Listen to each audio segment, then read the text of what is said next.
video, we will discuss some facts and information about values education. Tara!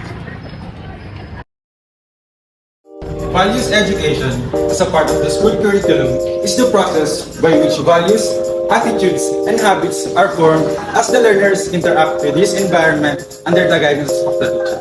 It involves different kinds of teaching-learning process.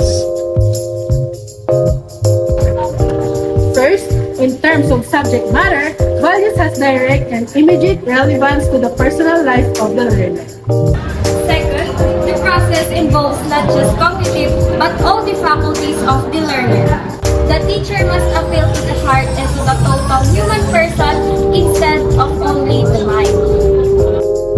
And third, one learns values the way children learn many things from their parents. Children identify with parents, and this identification becomes the vehicle for the transmission of learning. Hence, the teacher's personal values play an important role in values learning. Studying values will not necessarily influence behavior. Behavior can only be influenced when a value is experienced and a commitment made to it in belief and attitude. Its goal is to provide and promote values education at all levels of the educational system for the development of the human persons, building of a just, humane society, and democratic nation. This is to ensure that the core values of makatros, makatao, makakalikasan, and makabansa are instilled among the learners. Tunghayan natin kung paano binago ng values education ang buhay ng isang estudyante.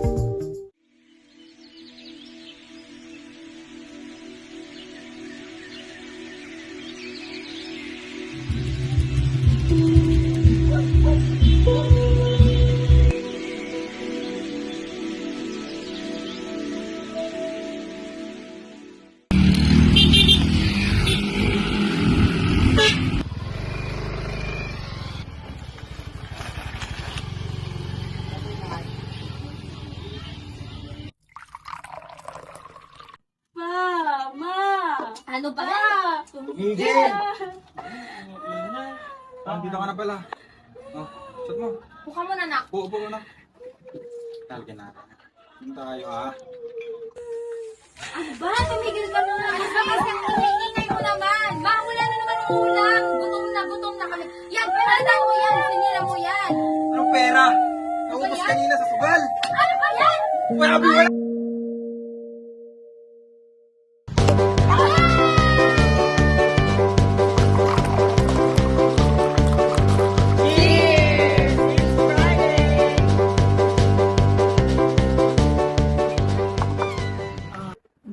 Doon ka din!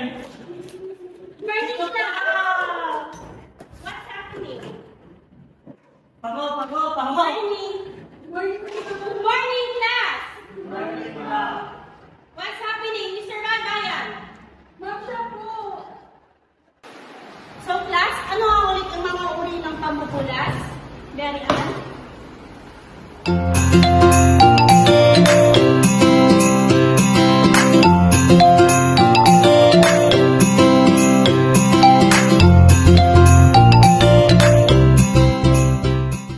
Mr. Ragayan, may magulong na ito. Ma'am,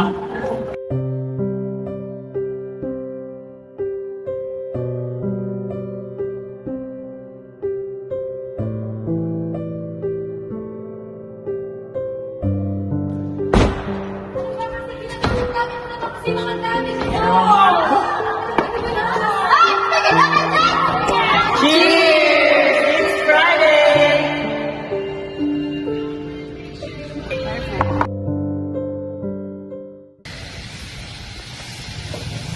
Nay, mano po? Ay, siya nga pala. Ngayon ang bayaran ng lending. Ano na namang lending yan? Wala nang trabaho yung tao. Sinabi ko na nga sa'yo, di ba? Lagi na lang po ba kayong nag-aaway? Di ba sabi nila, sa loob ng bahay magsisimula ang kabutihan, ang magandang asal? Nakakasawa na po. Ikaw, maghugas ka na. Ang dami na namang hugasin. Siyempre, ikaw ang bunso. Ako ang ate. Ate, pati ba naman dito? Nag-aaway pa rin kayo? tayo. Gusto mo kayo?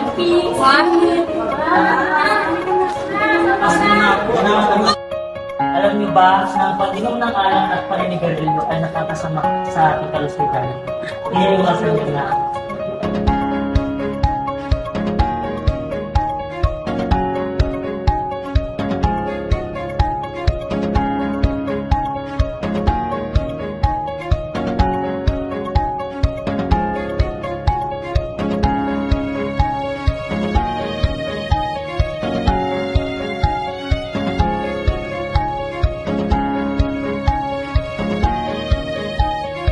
There are 6 major approaches in teaching values education.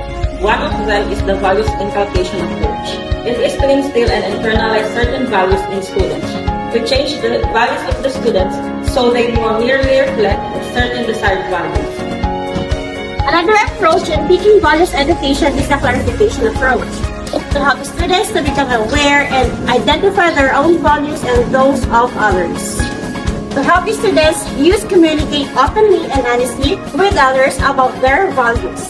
To help students both rational thinking and emotional awareness to examining their personal feelings, values, and behavioral patterns.